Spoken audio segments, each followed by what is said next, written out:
खुलुमबाय बड'लेण्ड रादाब नायगिरि बयनिसिमबो फुंबिलिनि गोजोन हामलायथि बावहरबाय। दिनै 13 अक्ट'बर 2025 इं मायथाइनि सानसेनि फानजामुथिखौ फरायथिनो लाबाय।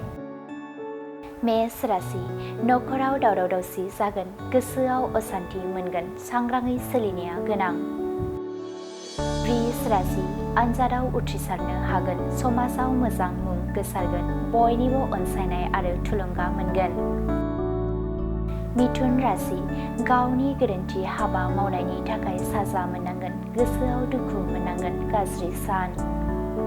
कर्कट राशि गोजान जायगाफोराव दावबायहैनो मोनगोन, नुफेरै मुवा बेसाद नुनो मोनगोन, रंजा खुसिजों साना बारलांगोन। सिंह राशि गावनि लुबैनाय हास्थायनायफोरखौ मोनफुंनो हागोन, गोसोआव गोजोननाय मोनगोन, गाहाम सान। कन्या राशि खामानियाव मुखुब जानानै थानांगोन, थांलाय फैलायजोंनो साना बारलांगोन, देहाखौ मेंनाय आरो लोरबां मोनगोन। तुला राशि सोरजोंबाफोर गोरा बाथ्रा बुंजानो हागौ, गोसोआव गोबां दुखु मोननांगोन, जेरावखि थाङा सांग्राङै सोलिनाया गोनां। वृश्चिक राशि गोसोआव गियाननि सानस्रिया जायगा लागोन, बयजोंबो अनज्लायना गोरोबलायनानै थानो हागोन, गाहाम सान। धनु राशि सुथुरा जोबस्रांगोन, बयनिबो गेजेराव अनज्लायनाय गोरोबलायनाय फैगोन, रंजा खुसिजों साना बारलांगोन।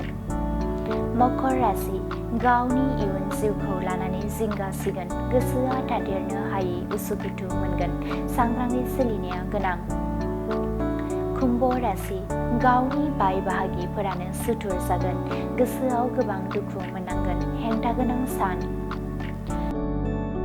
मीन राशि जिउआव लानाय थांखि सिमांफोरा जाफुंसारगोन, गोसोआव दावगालांनो गोहो बोलो बांगोन, मोजां सान।